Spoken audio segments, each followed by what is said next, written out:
নমস্কার বন্ধুরা, আজ আমি আপনাদের সাথে শেয়ার করব সম্পূর্ণ নিরামিষ এঁচোড়ের রেসিপি। একদম অনুষ্ঠান বাড়ির মতো খেতে ভীষণ ভালো হয়। গরম গরম ভাত, রুটি, লুচি, পরোটা সব কিছুর সাথেই খেতে পারেন। তো এখানে আমি এঁচোড়টাকে কেটে ধুয়ে পরিষ্কার করে নিয়েছি। আর এঁচোড়টা কিন্তু কচি এঁচোড়। কচি এঁচোড় আর বড় এঁচোড়ের মধ্যে কিন্তু অনেকটাই পার্থক্য থাকে। যারা এঁচোড় খান তারা কিন্তু এর পার্থক্যটা বুঝতে পারবেন। চলুন তাহলে রান্নাটা শুরু করি। তো এখানে আমি একটা পাতিলের মধ্যে কিছুটা গরম জল করে নিয়েছি। এবার এর মধ্যে দিয়ে দিচ্ছি 1 চামচ লবণ আর দিয়ে দিচ্ছি 1 চামচ হলুদ গুঁড়ো। এবার এখানে দিয়ে দেবো 1 চামচ সর্ষের তেল। এঁচোড়টা যে পাত্রে সেদ্ধ করা হয় সেই পাত্রের গায়ে কিন্তু আঠা লেগে থাকে, আর সেই আঠা কিন্তু উঠতে চায় না। তাই 1 চামচ তেল দিয়ে দিলে কিন্তু সেই সমস্যাটা হয় না। এবার এর মধ্যে দিয়ে দিলাম কেটে রাখা এঁচোড়গুলো। একটু চামচ দিয়ে মিশিয়ে নেব। তারপর একটা ঢাকনা দিয়ে ঢেকে 10 মিনিট সেদ্ধ করে নেব। কচি এঁচোড় সেদ্ধ করতে কিন্তু একটু টাইম বেশি লাগে, আর বড় এঁচোড় সেদ্ধ করতে টাইমটা কিন্তু একটু কম লাগে।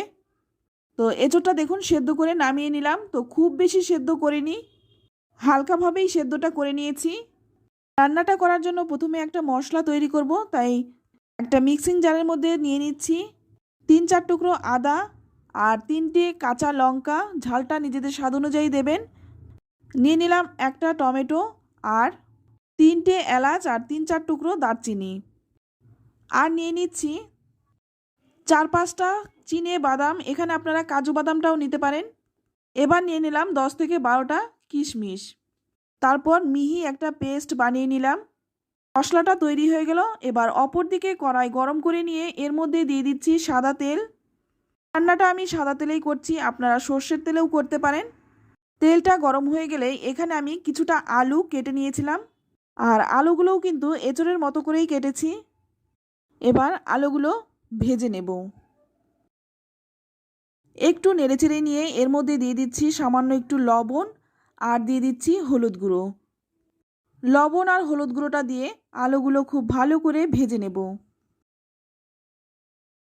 তো এখানে দেখুন আলুগুলো একটু লালচে রং ধরিয়ে ভেজে তুলে নিলাম। এবার ওই তেলের মধ্যেই দিয়ে দিচ্ছি সেদ্ধ করে নেওয়া এঁচোড়টা। এঁচোড়টাও কিন্তু খুব ভালো করে ভেজে নেব। অনুষ্ঠান বাড়ির রান্নাতে এঁচোড়গুলো কিন্তু ডুবো তেলে ভাজে। আমরা যেহেতু ঘরে রান্না করছি তাই এঁচোড়গুলো কিন্তু আমরা অল্প তেলেই ভেজে নেব। এঁচোড় ভাজার সময় কিন্তু লবণ আর হলুদ দেইনি। আলু ভাজায় যে লবণ আর হলুদ দিয়েছিলাম সেই নুন হলুদেই কিন্তু এঁচোড়টাও ভেজে তুলে নিলাম।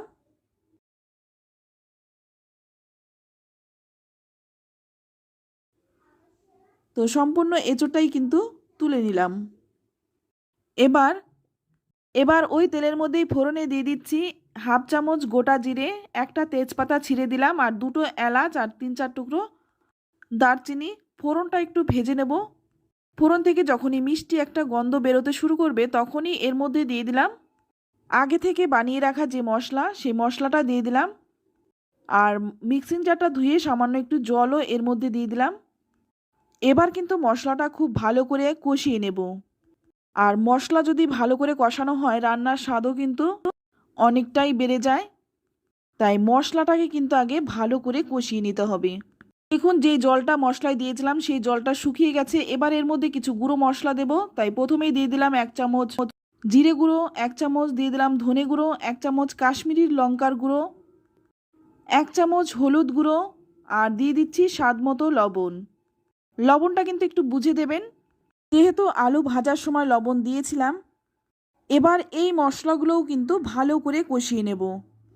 একটু জল দিয়ে দিলাম যাতে করে মশলাটা খুব ভালো করে কষানো যায়। মশলাটা খুব ভালো করে কষাবো যতক্ষণ না মশলা থেকে তেল ছেড়ে বেরোচ্ছে। তো এখানে দেখুন মশলাটা খুব ভালো করে কষানো হয়ে গেছে আর মশলা থেকে কিন্তু তেলও ছেড়ে দিয়েছে। এবার এর মধ্যে দিয়ে দিলাম ভেজে রাখা এঁচোড় আর আলু আর এঁচোড়টা দিয়েও কিন্তু খুব ভালো করে কষিয়ে নিতে হবে। তো এখানে আমি সামান্য একটু জল দিয়ে দেব যাতে করে মশলাটা দিয়ে এঁচোড়টা খুব ভালো করে কষানো যায়। তো দেখুন খুব ভালো করে কষিয়ে নিচ্ছি। 5-6 মিনিট সময় নিয়ে কিন্তু এঁচোড়টাকে কষিয়ে নিতে হবে। যত ভালো করে কষানো হবে রান্নাটাও কিন্তু ততটা বেশি ভালো হবে। তো দেখুন এখানে কষাতে কষাতে কিন্তু শুকনো হয়ে গেছে। এবার এর মধ্যে দিয়ে দেব গরম জল। অবশ্যই গরম জলটাই দেবেন, এতে করে রান্নাটাও তাড়াতাড়ি হবে আর স্বাদটাও কিন্তু বজায় থাকবে। গরম জল দেওয়ার কারণেই কিন্তু সঙ্গে সঙ্গে ফুটে উঠেছে। একটু নেড়েচেড়ে নেব, একটু ভালো করে নেড়েচেড়ে তারপর 2 মিনিট ফুটিয়ে নেব।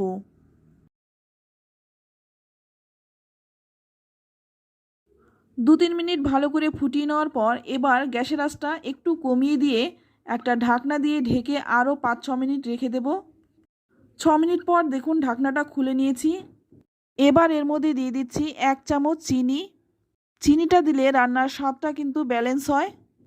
যে কোনো নিরামিষ রান্নায় একটু চিনি দিলে কিন্তু রান্নার স্বাদটাও কিন্তু অনেকটাই বেড়ে যায়। তো ভালো করে নেড়েচেড়ে মিশিয়ে নিয়ে আর এখন কিন্তু রান্নাটা প্রায় হয়েই এসছে। এবার নামানোর আগে দিয়ে দিচ্ছি 1 চামচ ঘি। এখানে কিন্তু আমি গরম মশলা দেব না, কারণ গরম মশলা আমি আগে দিয়েছি, তাই শুধুমাত্র ঘিটা দিয়েই নামাবো। তো ঘিটা দিয়ে একটু নেড়েচেড়ে মিশিয়ে নেব। তো ভালো করে মিশিয়ে নিয়ে এবার গ্যাসের আঁচটা বন্ধ করে দেব।